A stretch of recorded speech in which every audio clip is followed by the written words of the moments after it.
예수 그리스도 이름으로 하나님 말씀 증거하겠습니다. 하나님 말씀 열왕기상 14장 1절에서부터 6절까지 보시겠습니다. 열왕기상 14장 1절에서부터 6절까지 보시겠습니다.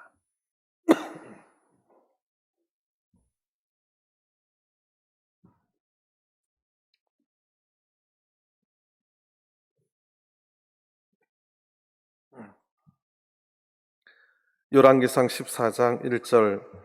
그때 여로보암의 아들 아비야가 병든지라 여로보암이 그 아내에게 이르되 청컨대 일어나 변장하여 사람으로 그대가 여로보암의 아내임을 알지 못하게 하고 실로로 가라.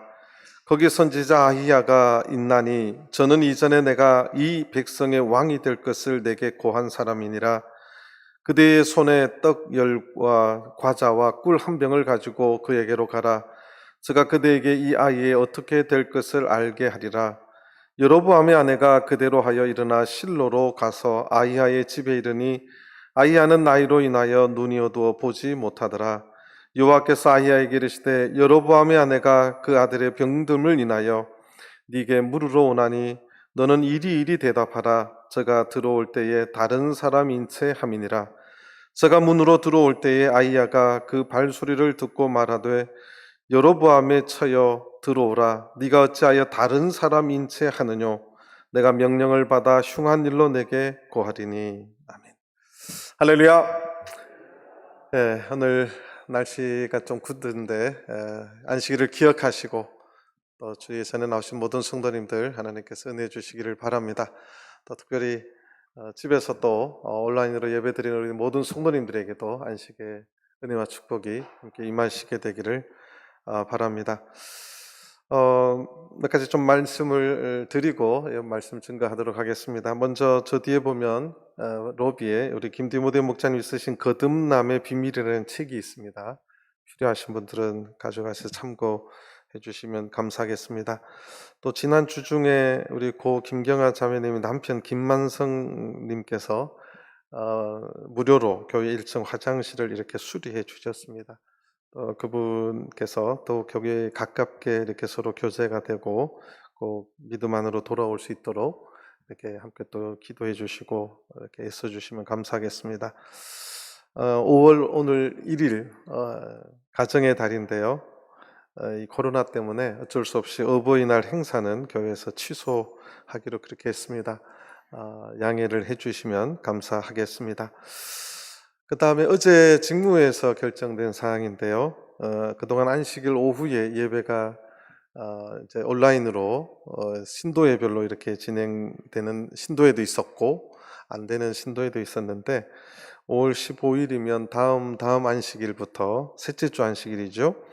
오후 2시에 1층 소예배당에서 전체 말씀 예배로 진행이 됩니다.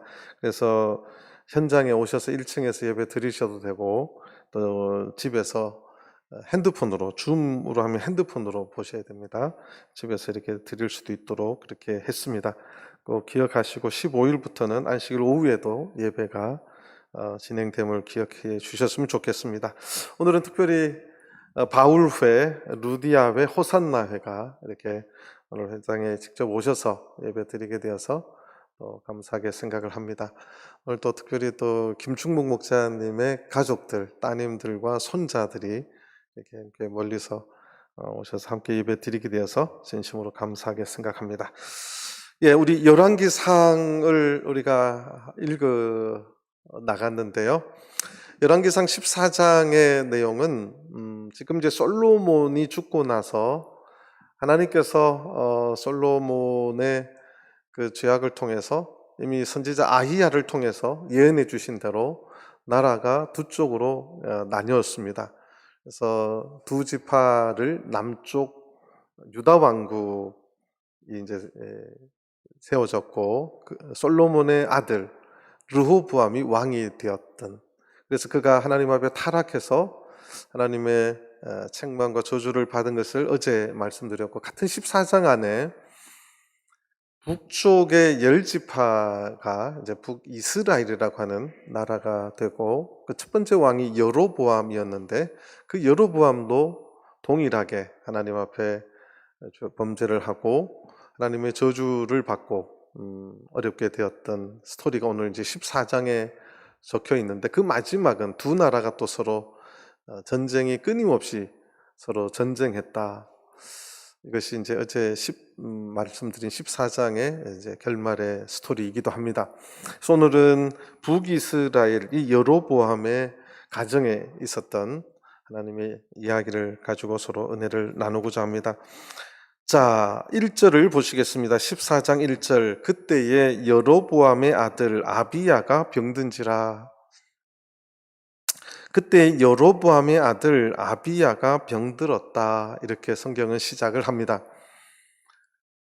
여기 말한 것처럼 여로보암은 북이스라엘 나라의 초대 왕이었습니다. 초대 왕인데 그 아들이 병이 들었어요. 근데 병명은 없는데 오늘 전체 스토리를 통해서 보면 아주 위중한 병인 것이 틀림이 없습니다. 왜냐하면 죽었으니까요. 그런데 이 여로보암 가정에 하나님께서 왜 이렇게 어려운 일을 주셨는가? 그것은 앞에 조금 참고를 해야 되는데요. 열왕기상 12장을 좀 보도록 하겠습니다.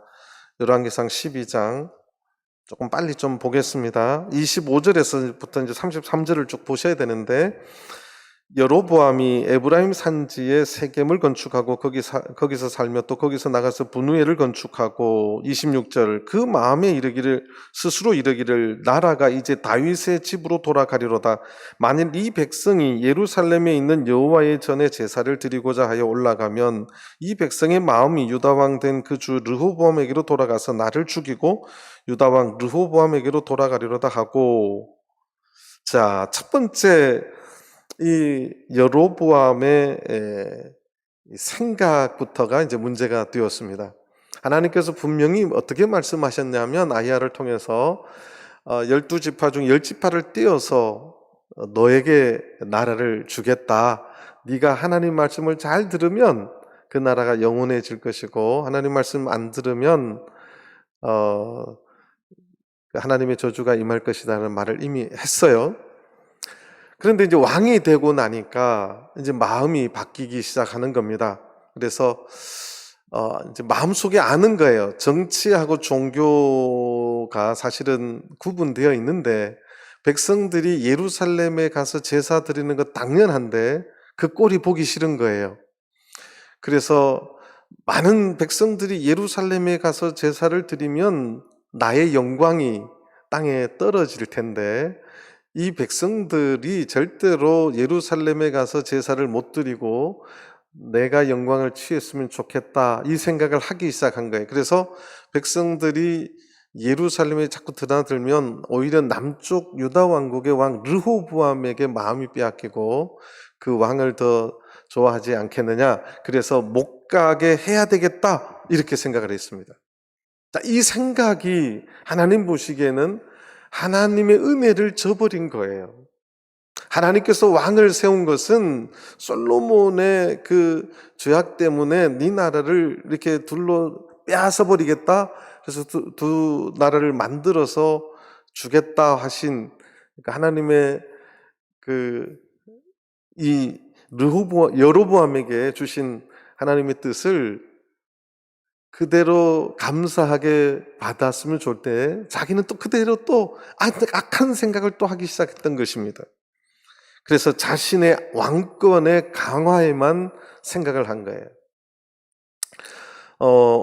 그러니까 나의 왕위가 훼손될까봐 남쪽 나라에 가지 못하도록 해야 되겠다. 자기 영광을 빼앗기기 싫었던 생각입니다. 이것이 이제 여로보암이 하나님 앞에 타락해가는 첫 번째 생각의 시작입니다. 그러다 보니까 이제 예루살렘에 못 가게 하면 백성들이 이제 우리는 그럼 어디서 제사하냐 이런 말을 할 거니까 또 이제 생각을 한 거지. 내가 금송아지를 만들어야 되겠다, 우상을 만들어야 되겠다 이 생각이 이제 이르게 된 거죠. 그래서 28절에 보면 두 번째 하나님 앞에 큰 죄악은 28절 이에 계획하고, 사람의 계획이 하나님의 뜻에 맞으면 얼마나 좋겠어요. 그런데 생각이 하나님의 뜻에 맞지 않으면 그 계획이 항상 하나님 보시기 더 악한 짓을 하기 시작하게 되는 것입니다. 그래서 계획하고 두 금송아지를 만들고 무리에게 말하기를 너희가 다시는 예루살렘에 올라갈 것이 없도다. 이스라엘아, 이는 너희를 애굽 땅에서 인도하여 올린 너희 신이라 하고 하나는 베델에 두고 하나는 단에 둔지라. 그래서 이 여로보암이 두 번째 생각해낸 게 금송아지를 두 개 만들어서 하나는 베델에 하나는 단에 두고 이 신이 너희들을 애굽에서 이곳으로 인도해 내신 신이다, 이렇게 거짓말을 만들어내기 시작했습니다. 정치하는 사람들은 거짓말을 참 잘합니다. 이때나 지금이나 똑같아요. 백성들은 그걸 두 눈을 부릅뜨고 잘 봐야 되는데 잘 속아요. 제가 보면 참 잘 속아요. 몰라서 속기도 하고 알면서도 속기도 합니다. 그러니까 조금만 하나님 말씀에 관심이 있으면 이게 거짓말이고 이게 얼마나 악한 길이고 얼마나 잘못된 길인지를 알 텐데, 그 권력의 힘이 무서우니까 다 속아 넘어가는 거예요. 예루살렘에 올라갈 필요 없다, 이런 것들이 솔깃한 거죠. 난 멀리서 예루살렘에 가야 되는데 우리 왕이 예루살렘에 갈 필요 없고 여기다 예배 드리려네, 편리하네. 백성들이 그래서 속아요. 정치하는 사람들이 항상 백성들을 위하는 척합니다. 근데 여로보암이 겉으로는 위하는 척하는데 하나님 눈에 보면은 정말 악한 짓을 계획한 거예요. 이것이 하나님 보시기에 진노하게 만든 두 번째 짓입니다. 세 번째는 30절에 보면 이 일이 죄가 되었으니, 이때부터 이제 하나님 보시기에 죄가 되었죠. 이는 백성들이 단까지 가서 그 하나에게 숭배함이더라. 31절 세 번째 하나님 앞에 진노하게 만든 것은 저가 또 산당들을 짓고 레위 자손 아닌 보통 백성으로 제사장을 삼았다. 그러니까 하나님의 뜻은 반드시 레위 지파에서 제사장을 삼고 그렇게 해야 되는데, 그 레위 지파와 아론의 가문들은 지금 다 예루살렘에 있어요. 그러니까 오라고 하면 내 자존심이 상하고, 또 가라고 하면 거기 예배는 거기 가야 진짜 예배야, 이렇게 권해야 되는데 그러기는 싫고 내 그 왕위가 약해지고 이 영광이 사라지니까 싫은 거지요. 그래서 내 입맛에 맞는 자들을 제사장으로 삼았습니다. 이것이 역대하 11장을 보시겠습니다. 역대하 11장 14절 15절을 보시겠습니다. 역대하 11장 14절 15절 레위 사람이 그 향리와 산업을 떠나 유다와 예루살렘에 이르렀으니 이는 여로보암과 그 아들들이 저희를 패하여 여호와께 제사장의 직분을 행치 못하게 하고, 여로보암이 여러 산당과 수염소 우상과 자기가 만든 송아지 우상을 위하여 스스로 제사장들을 세움이라.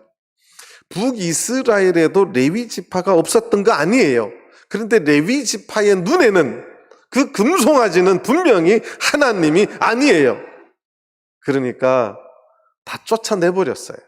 너네들을 예루살렘으로 가라, 다 쫓아내버리고 자기 입맛에 맞는 자기의 그 거짓말을 순종하는 그런 사람들로 임의로 제사장을 삼았어요. 이게 얼마나 악한 짓입니까? 그러니까 우리가 이 신앙의 문제에 있어서는요, 우리가 정신 차리지 않으면 잘 속아 넘어가는 겁니다. 더 나가서 역대하 13장을 보시겠습니다. 역대하 13장 9절입니다.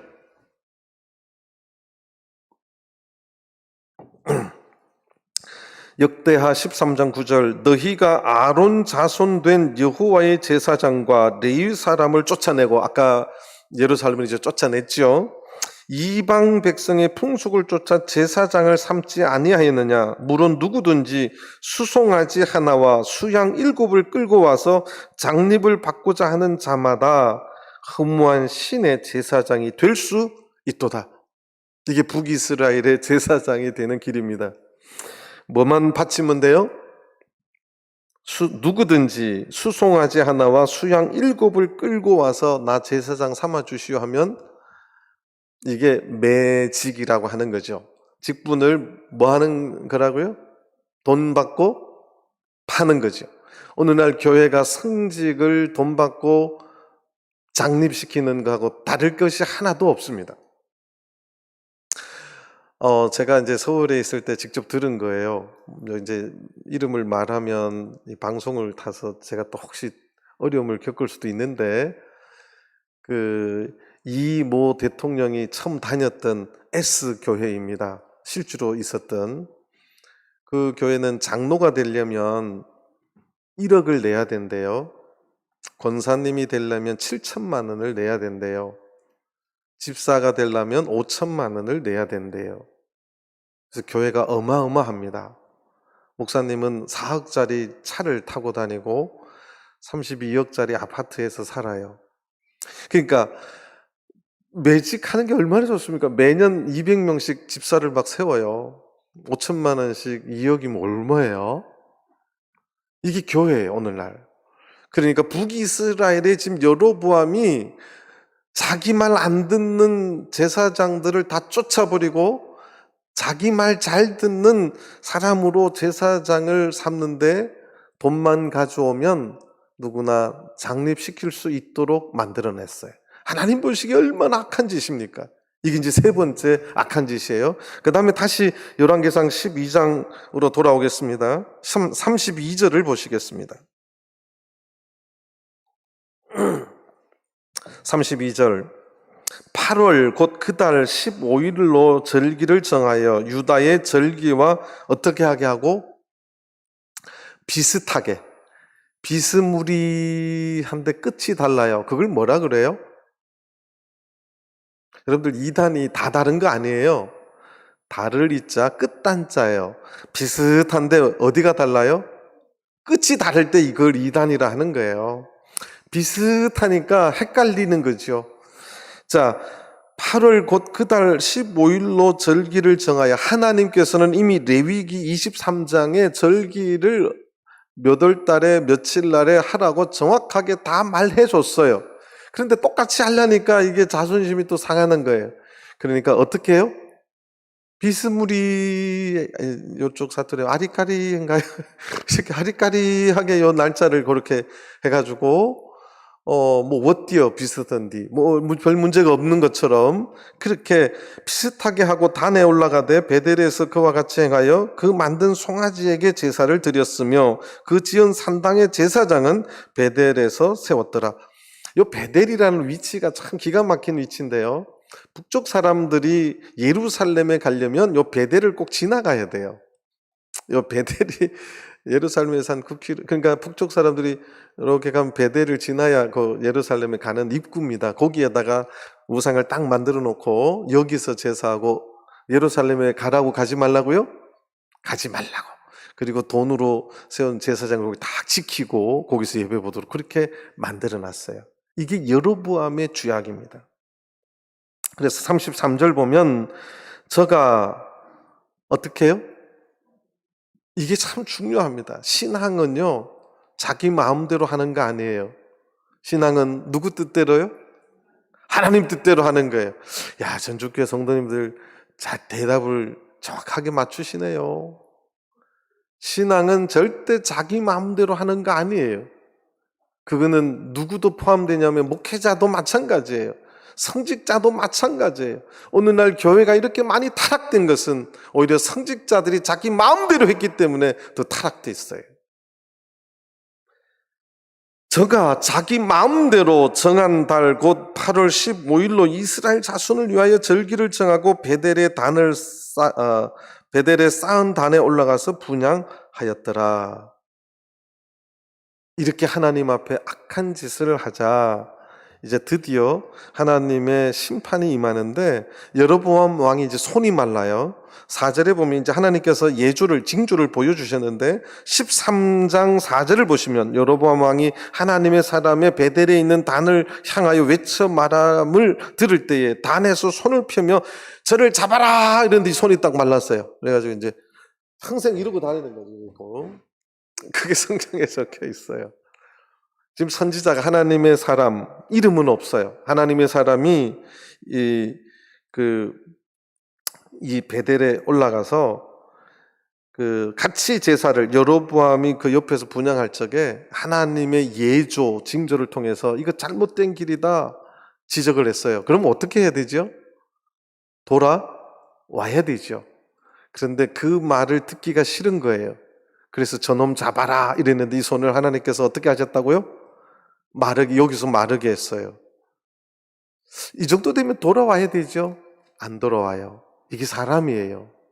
그래서 하나님께서 드디어 여로보암 가정에, 여로보암에게 이제 하나님의 심판을 내리는 것이 오늘 스토리인데, 첫 번째가 그 아들이 하나 있는데 아들 이름이 아비야예요.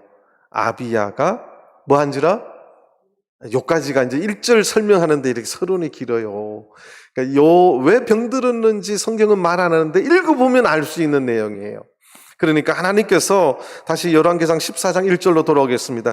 그때에 요런 단어가 중요한 거예요. 이게 연관되어 있는 거예요.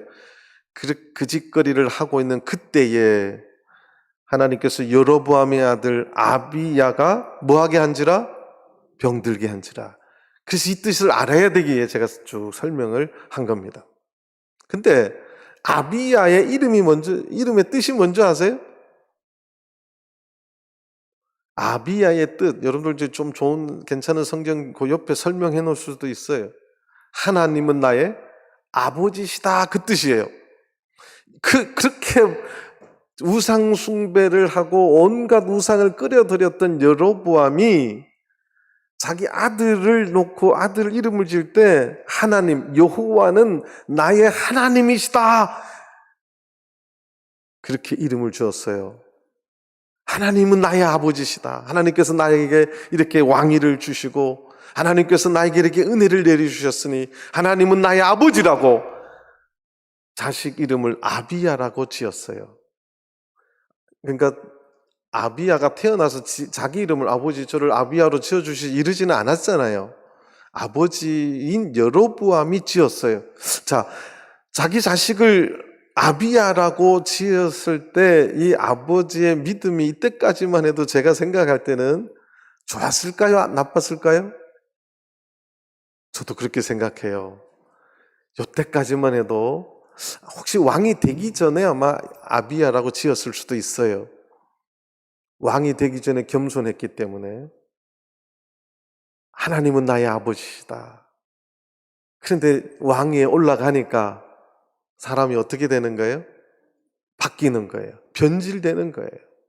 자, 그래서 이 가정에 사랑하는 아들이 병들어 죽게 되었어요. 아비야가, 저는 그래서 이름을 잘 지어야 돼요. 근데 이 아비야는 한국 발음으로 들으니까 아비야 정신 차려라, 그 뜻 같아요. 아비야 정신 차려라. 네? 이 아들이 병이 들어서 이제 죽게 되었어요. 그런데 여로보암이 항상 꾀를 만들어내는 사람이에요. 그래서 만들어내는 게 2절입니다. 여로보암이 그 아내에게 이르되 청컨대 일어나 변장하여, 변장 아시지요? 요새 한국의 여인들의 변장술은 세계에서 최고 아닙니까? 어쨌든 이 변장을 해서, 변장을 왜 시키죠? 다른 사람들이 아비야의 처인 줄을 모르게 하기 위해서 변장을 시켜서 지금 북이스라엘의 왕의 가족, 왕의 부인이 마누라예요. 왕비예요. 근데 이제 이 아히야 선지자를 만나려면 남쪽까지 가야 돼요.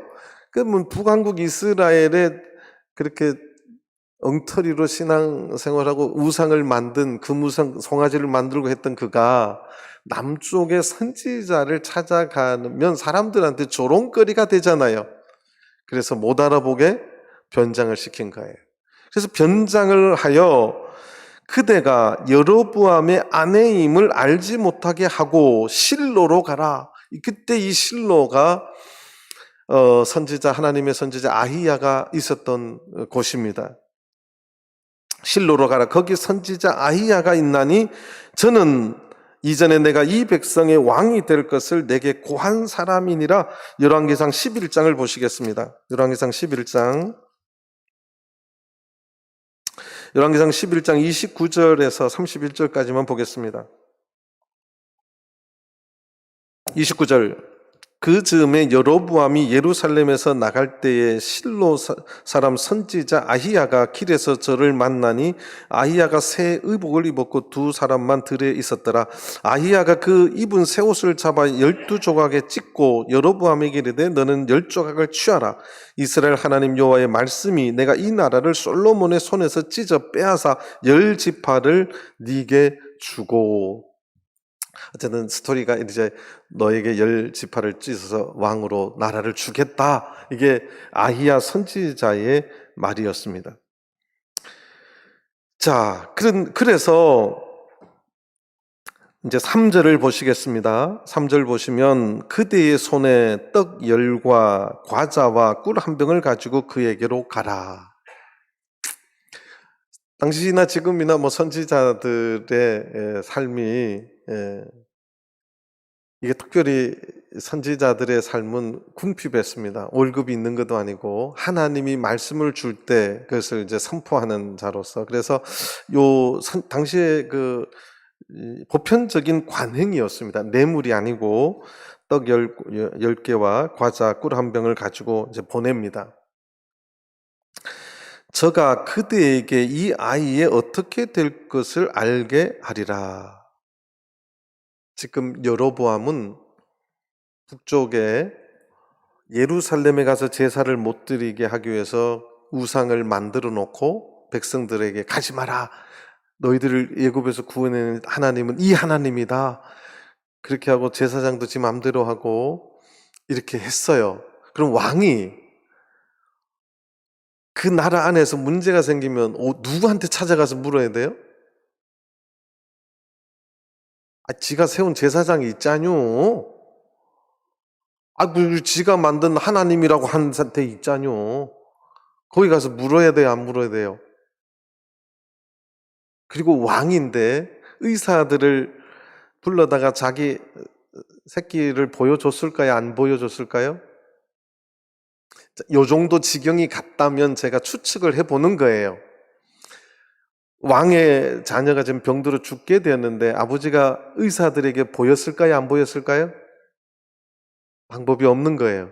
그러면 백성들에게 이 금송아지가 너희들을 애굽에서 구해내는 신이라고 한 그 말이 진실이라면 자기 새끼를 누구한테 가서 살려달라고 빌어야 되냐고요. 금송아지한테 가서 해야 되죠. 지가 또 세웠던 선지자 제사장들한테 가야 되겠죠. 근데 자기도 알아요. 그게 뭔지 알아요? 가짜라는 거, 틀렸다는 거 알아요. 아니까 이제는 보내야 되는데 자기가 가기는 거시기하고 못 가지요. 거시기한 것도 아니고. 그러니까 마누라를 보내는데 그냥 가자니 많은 사람들이 알아볼 것 같으니 뭘 시킨 거예요? 변장을 시킨 거예요. 잘 아시네. 스토리가 지금 그렇게 진행되고 있는 것입니다. 자, 그런데 4절을 보시겠습니다. 여로보암의 아내가 그대로 하여 일어나 실로로 가서 아히야의 집에 이르니 아히야는 나이로 인하여 눈이 어두워 보지 못하더라. 아히야가요, 눈이 어두워 보지를 못이요. 변장할 필요 있어요, 없어요? 이런 것을 뻘짓한다고 하는 거예요. 변장 안 해도 못 알아봐.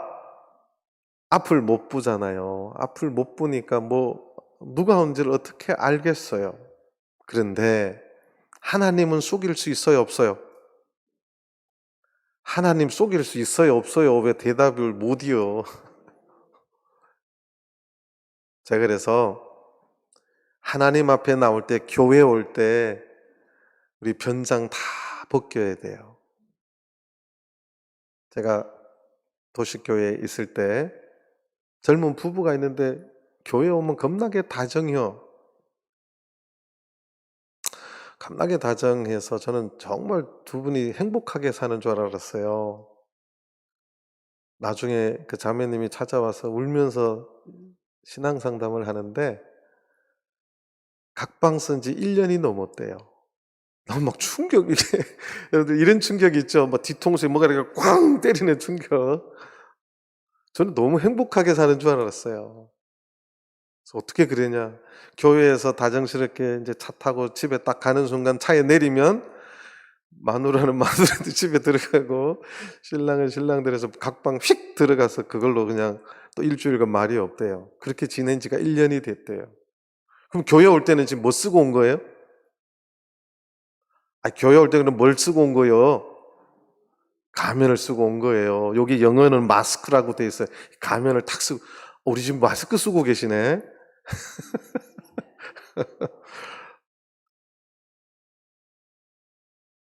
우리가 교회 올 때, 하나님 앞에 올 때도 뭘 쓸 수 있어요?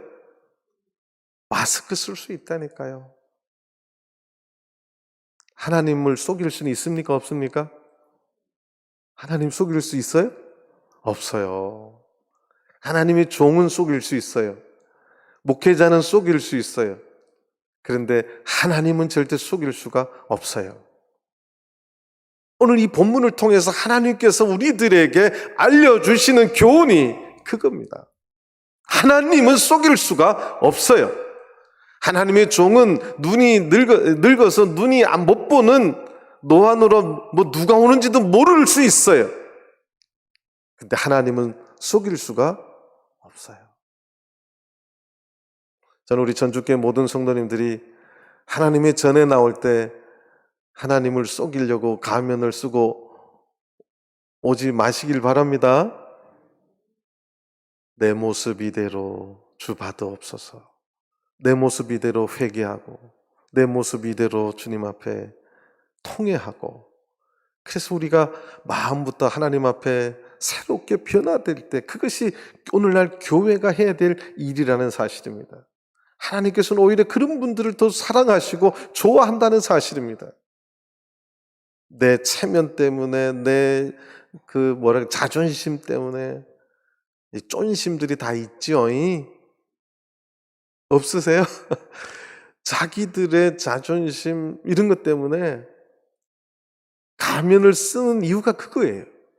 남이 알까봐 내 자존심 때문에 가면을 쓰는 거지요. 자, 그런데 하나님께서는 이미 다 알고 계셨어요. 5절 여호와께서 아히야에게 이르시되, 아히야는 지금 앞을 봐요, 못 봐요? 못 봐요. 그런데 아히야에게 이르시되 여로보암의 아내가 그 아들의 병듦을 인하여 네게 물으러 오나니. 아주 하나님이요 구구절절히 정확하게 미리 알려줬어요. 그죠? 지금 이제 사람이 찾아올 텐데 그거는 다름 아닌 북이스라엘의 그 여로보암의 마누라가 찾아올 거다. 안 봐도 하나님이 다 알려줘서 알게 됐어요. 왜 찾아오느냐? 그 집에 새끼가 병들음을 인해서 네게 물으러 올 거다. 너무 정확하게 알려줬죠. 너는 이리이리 대답하라. 이리이리 대답하라. 저가 들어올 때에 다른 사람인 채 함이니라. 하나님이요 그 여자가 가면 쓰고 다른 사람인 채 하는 것까지 알려줬어요. 그래서 여자가 이제 다른 사람인 채 이렇게 하고 이제 왔겠지요. 누구세요? 어디서 오셨어요? 묻지 마세요. 이렇게 하고 이제 왔겠지요. 그런데 6절 저가 문으로 들어올 때에 아히야가 그 발소리를 듣고 말하되 여로보암에 쳐여 들어오라. 별로 안 놀래시네. 저는 이걸 읽다 아이고 깜짝이야. 안 놀... 다른 사람인 채 하고 가면 쓰고 뭐 다 분장을 하고 이렇게 갔는데 앞도 못 보는 노인 선지자가 여로보암에 쳐여 들어오라. 와, 안 놀라셨어요?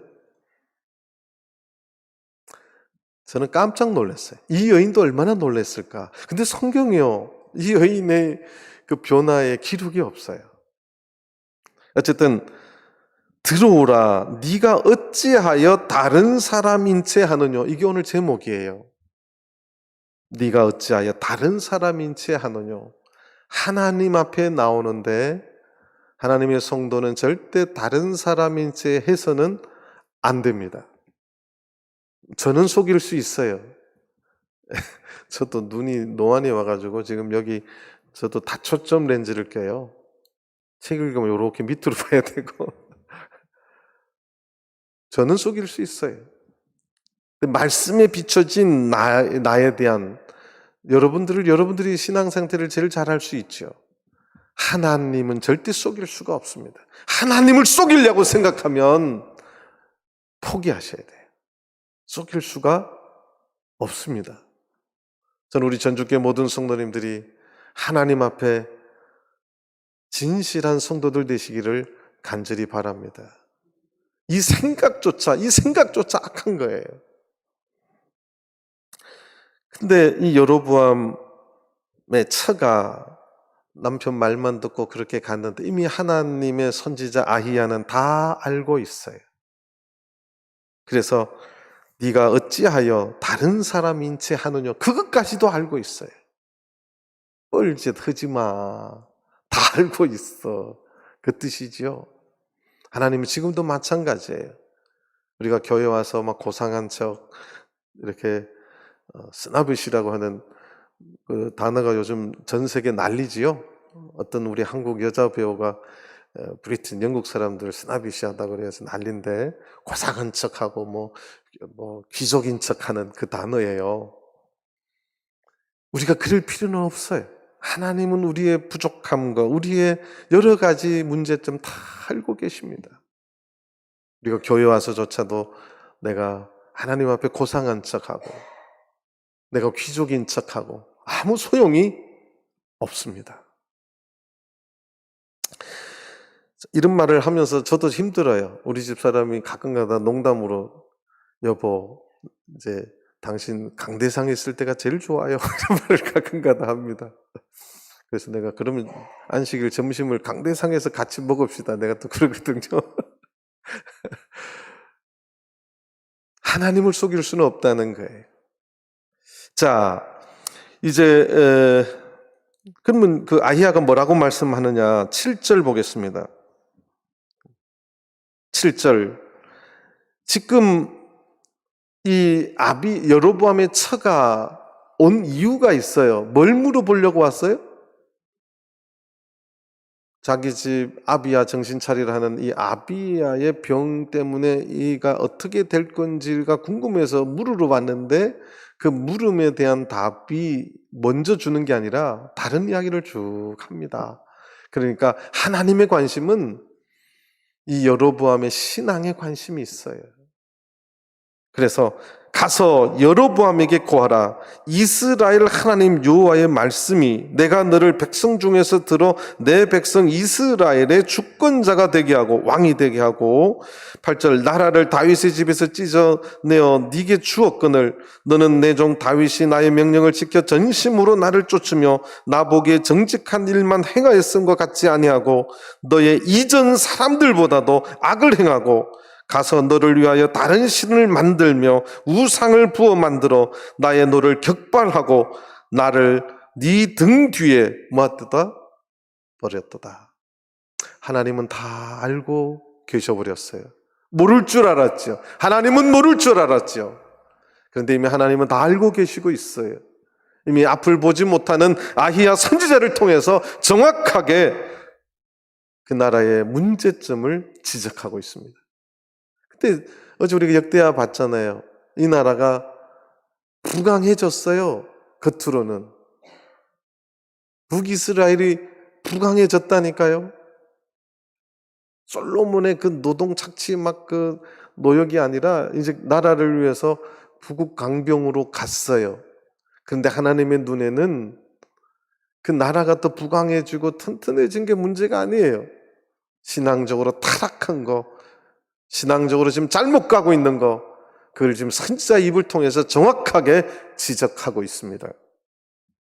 나를 네 등 뒤에 버렸다. 하나님을 네 등 뒤로 버렸다. 오늘 우리 신앙이요, 우리도 버릴 수 있어요. 하나님 내 등 뒤로 그냥 아주 쉽게 버릴 수가 있어요. 10절, 그러므로 내가 여로보암의 집에 재앙을 내려, 하나님의 재앙이 선포가 됩니다. 여로보암에 속한 사내는 이스라엘 가운데 매인자나 노인자나 다 끊어버리되 거름을 쓸어버림 같이 여로보암의 집을 말갛게 쓸어버릴지라. 하나님께서 여로보암의 가정에 심판이 임합니다. 너네 가정의 모든 사내들 싹 쓸어버리겠다. 하나님이 죽여버리시겠다는 뜻이지요.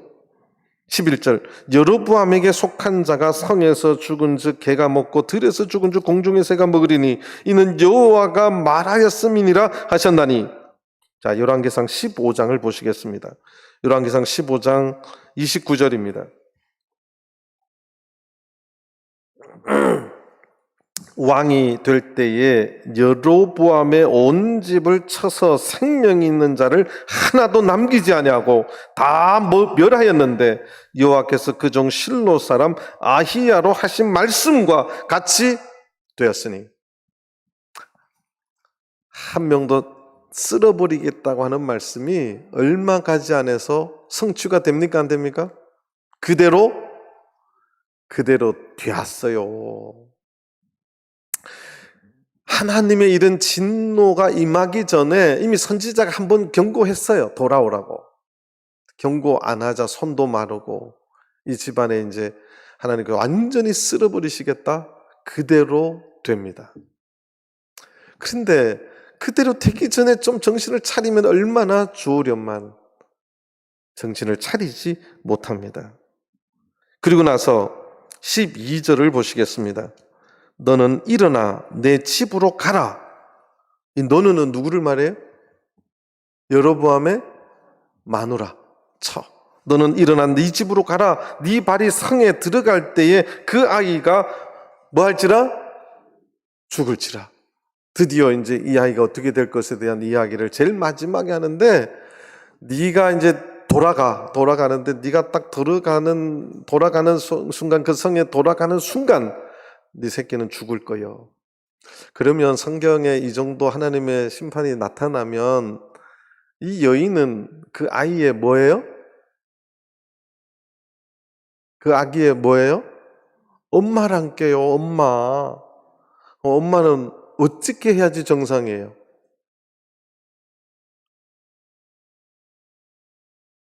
엄마 아니세요? 여기 모치님들 엄마 아니세요? 사랑하는 새끼를 그러니까 죽게 생겼다는 죽인다는데 하나님 앞에 어떻게 해요? 그래야 되잖요. 근데 이 여인이 뭐 대답과 반응이 없어요. 이게 섬뜩한 거예요. 조금 이따 정리해서 다시 이야기하겠습니다. 이 여자가 반응이 없어요. 울고불고 살려달라고, 잘못했다고, 용서해달라고 이런 반응이 조금도 안 나타나요. 13절 보시겠습니다. 온 이스라엘이 저를 위하여 슬퍼하며 장사하려니와 여로보암에게 속한 자는 오직 이 아이만 묘실에 들어가리니 이는 여로보암의 집 가운데서 저가 이스라엘 하나님 여호와를 향하여 선한 뜻을 품었음이니라.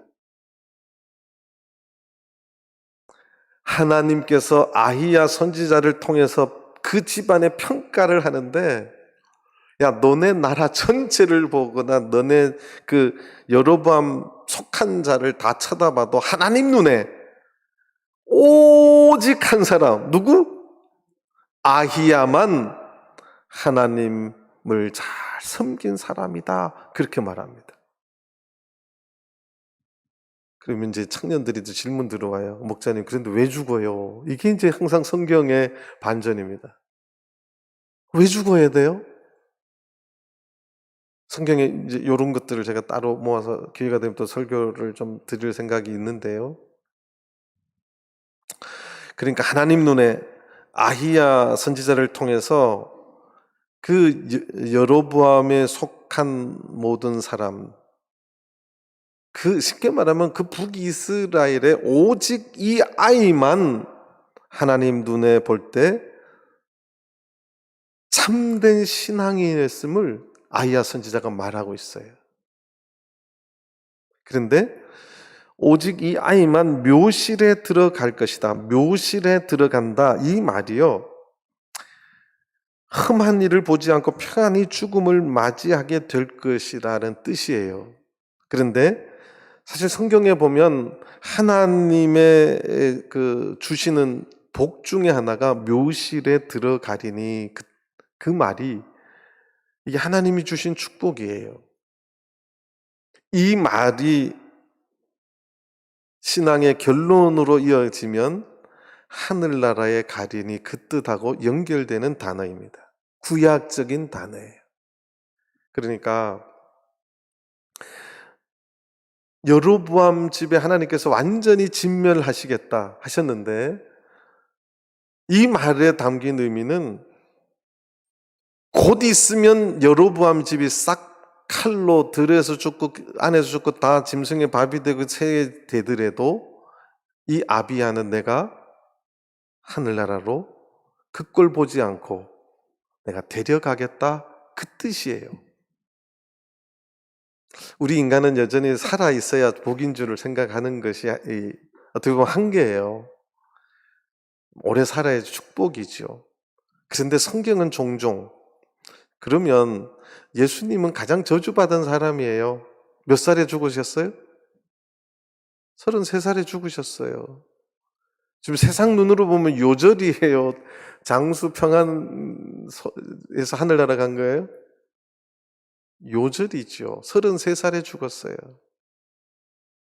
얼마 전에도 어떤 분의 죽음에 대한 이야기했는데, 목사님 너무 일찍 갔어요. 맞죠? 맞는 말씀이에요. 자, 그런데 지금 이제 14절, 15절을 조금 이야기를 해야 돼요. 여호와께서 이스라엘의 위에 한 왕을 일으키신즉, 여호와께서 세 번역에는 이스라엘을 다스릴 한 왕을 일으키시겠다, 이렇게 말해요. 여호와께서 이스라엘을 다스릴 한 왕을 일으키시겠다. 저가 그날에 여로보암의 집을 끊어버리리라. 어느 때냐? 곧 이제라. 15절, 여호와께서 이스라엘을 쳐서, 하나님께서 이스라엘을 쳐서 물에서 흔들리는 갈대같이 되게 하시고 이스라엘을 그 열조에게 주신 이 좋은 땅에서 뽑아 저희를 하수 밖으로 흩으시리니, 이건 뭘 이야기하냐면, 여기 이제 관용적인 표현이기도 한데, 뽑아서 하수 밖으로 흩어버리겠다, 포로로 잡혀가게 하겠다, 이 선지서에 많이 나오는 표현이에요. 지금 초대왕, 1대 왕이에요. 1대 왕, 북이스라엘 1대 왕인데, 북이스라엘을 하나님이 은혜로 주신 그 기업의 땅에서 뽑아버려서 하수 밖으로 흩어버리시겠다. 이것이 성취된 것이 이제 아수르의 멸망과 바벨론의 침공을 통해서 이제 완전히 뽑아서 이방의 포로로 가버리죠. 그런데 이미 하나님께서는 북이스라엘의 멸망을 초대왕 여로보암 때 이미 선언하셨어요. 근데 남쪽 왕은 하나님께서 한참 뒤에 히스기야 왕 때 그 이후로 선언하셨고, 므낫세 때, 그것이 불행하게도 요시야 왕도 그렇게 일찍 죽었어요. 그거 똑같아요. 여기 지금 이 아기가 죽은 이유하고 똑같습니다.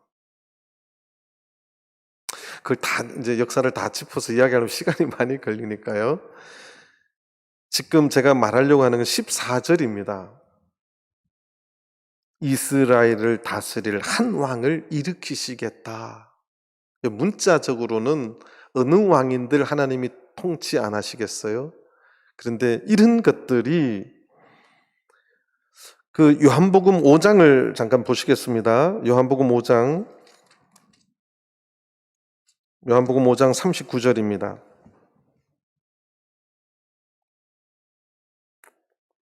요한복음 5장 39절. 너희가 성경에서 영생을 얻는 줄 생각하고 성경을 상고하거니와 이 성경이 곧 내게 대하여 증거하는 것이로다. 이건 누구 말씀이죠? 예수님께서 하신 말씀이에요. 그럼 예수님이 말씀하실 때 그 당시의 성경은 이 성경이었을까요? 지금으로 말하면 구약 성경밖에 없었어요. 예수님이 보통 33년에 돌아가셨고요. 제일 먼저 신약 성경이 기록된 것이 이 마가복음인데 돌아가시고 30년 뒤에 60년도쯤에 기록이 되기 시작합니다. 그러니까 예수님이 이 말씀할 때는 신약 성경이 없었어요. 그런데 예수님의 말씀을 들어보면 구약 성경의 구석구석에 다 누구에 대해서 증거하신 것이다? 나에 대해서 증거한 것이다. 지금 요 본문도 이스라엘, 그러니까 북이스라엘을 하나님은 버리셨겠다고 말씀하셨는데, 그래서 그 북이스라엘의 죄에 대한 심판과 그 북이스라엘을 그래도 통치하고 다스릴 한 왕을 일으키시겠다.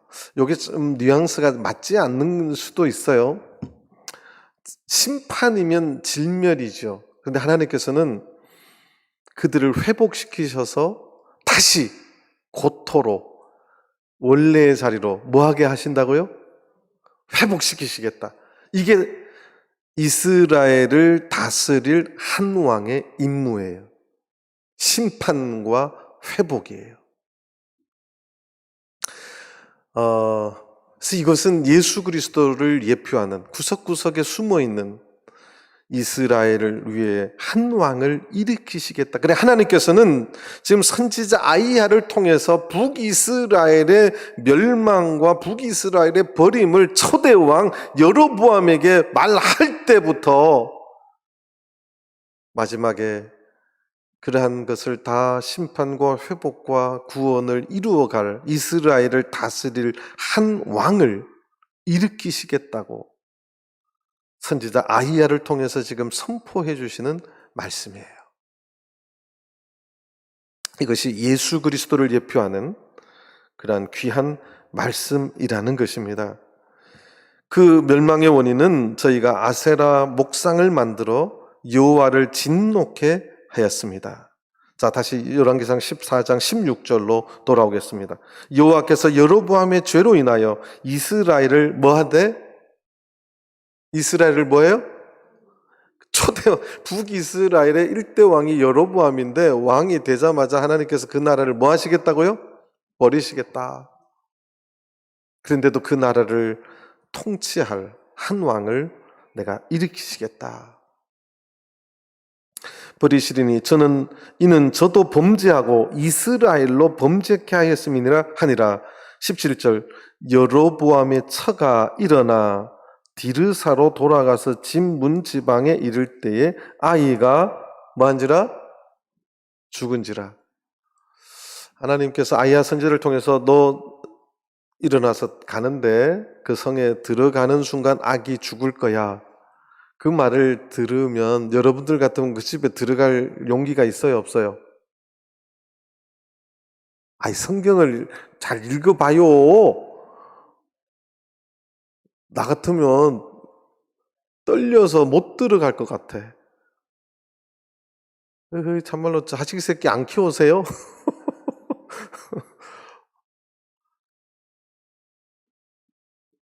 이 여자는 들어놓고도 아무 말이 없고 반응이 없어요. 그래서 그 아기가 결국 죽습니다. 18절 온 이스라엘이 저를 장사하고 저를 위하여 슬퍼하니 여호와께서 그 종 선지자 아히야로 하신 말씀과 같이 되었더라. 오늘 여기까지가 본문인데요. 마지막에 제가 좀 이 집 마누라에 대해서 정리해서 좀 말씀드린다고 했죠. 제가 이 본문을 다 읽고 묵상하면서 섬뜩한 게 있어요. 이 여인이 어떤 말도 안 해요. 어떤 반응도 없어요.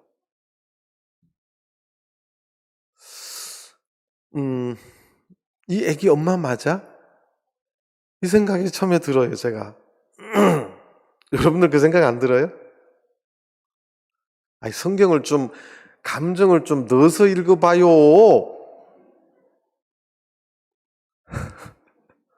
성경을 눈으로만 읽는 게 비요. 이 여인이 아무 반응이 없어요. 무반응이에요. 지 새끼가 죽는다 그래도 눈도 깜짝 안 해요. 그래서 섬뜩해요. 왜 이럴까?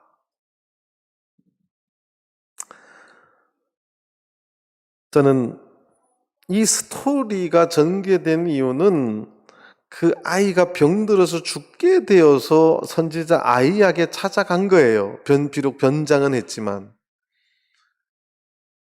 그런데 그 선지자, 하나님의 종 선지자 아이야를 통해서 이야기를 들으면 보통 같으면 우리는 이거 회개해야 되는데 회개할 타임인데 왜 회개 안 할까? 이렇게 생각이 들죠. 근데 오늘 이 여인이 알고 보면 누구의 이야기인 줄 아세요? 누구 이야기인 줄 아세요? 우리 이야기라니까. 하나님께서는 지금도 계속해서 지금 말씀 선포를 통해서 우리가 돌아오기를 기다리고 있어요. 그런데 무반응, 무대답이에요. 그 목사님이 알아서 하고 우리는 몰라. 먹고 살기 바빠 죽겠는디 뭔 소리여. 아가 죽어도 살든 내 살기 바빠 죽겠는데 뭔 소리여. 이게 누구의 이야기가 될 수 있다고요? 우리도 아니에요. 누구 이야기요? 내 이야기가 된다니까요. 이게 내 이야기예요. 성경이 그래서 참 재밌게 표현했어요. 아기의 죽음 때문에 찾아가는데 엄마라고 하는, 어머니라고 하는 단어가 성경에 없어요. 다 여로보암의 처로, 여로보암의 아내로만 기록이 됩니다. 성경의 저자도 이 여인은 엄마의 자격이 안 되는 것 같았어요. 어머니라는 단어가 없어요. 그냥 여로보암의 처예요. 이 안에는 말이 없어요. 아들의 생사 문제인데 무감각해요. 냉담해요. 아무 마음의 회개나 통해나 가슴 아픔이 없다는 사실이에요. 이 여인이 단지 반응해 소리를 남긴 게 딱 하나 있어요. 무슨 소리만 남겨요?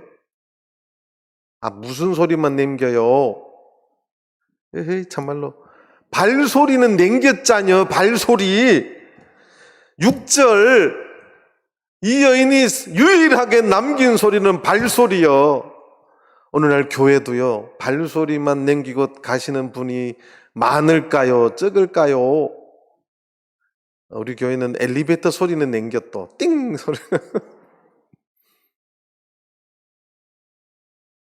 하나님의 말씀 앞에 발소리만 남기고 무감각하고 냉담하고 아무 반응이 없는, 통회하는 마음 없는 신앙인이 오늘날 우리들에게도 있을 수 있다는 사실입니다.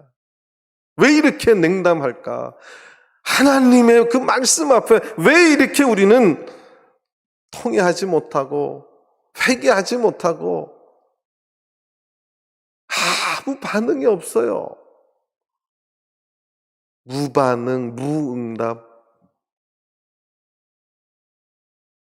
목사님이 좀 다가가려 그러면 오는 것조차도 싫어해요. 이게 오늘날 우리 교회의 모습일 수도 있습니다. 우리 오늘날 교회의 모습일 수 있어요.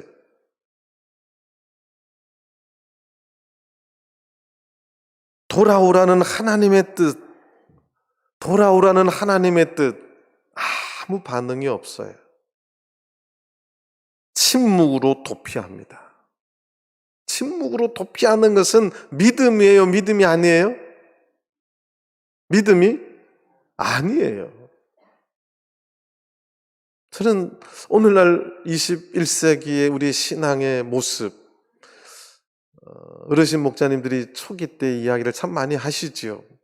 그때는 지금보다 훨씬 단순하게 살고 훨씬 죄 안 짓고 살았는데도 교회만 오면 눈물을 흘리고 회개하고 기도하고, 근데 요새는 다 거룩해요. 이 가면을 어찌 잘 썼는지 다 거룩해가지고 교회 와도 회개도 없고 기도도 별로고 뭐 무응답, 무반응, 발소리만 남기고 떠나가시는 그대들, 뭐 이렇게 이 여인이 유일하게 남긴 거는 발소리입니다. 이거는 저는 신앙이 아니라고 생각해요. 하나님의 이런 무서운 말씀이 떨어졌는데도, 자기 아들이 죽음의 생사의 문제가 지금 있는데도 반응 없이 냉담하게 관심 없이 침묵으로 일관된 이 여인은 당시 이스라엘 여로보암 그 이스라엘 왕국의 신앙의 전체를 대변하는 수많은 선지자들을 보내도 무응답했던 그 나라 전체의 신앙의 모습일 수 있다는 사실입니다. 오늘날 하나님의 말씀 앞에 가면을 쓰고 나는 괜찮여, 나는 문제없어, 그렇게 위장하고 하나님 앞에 나오는 오늘 우리 성도들일 수 있다는 사실입니다. 저는 하나님 앞에 우리가 진솔하고 하나님 앞에 더 가슴으로 다가가는 저와 여러분들 되시기를 간절히 바랍니다. 다 같이 묵도하시겠습니다.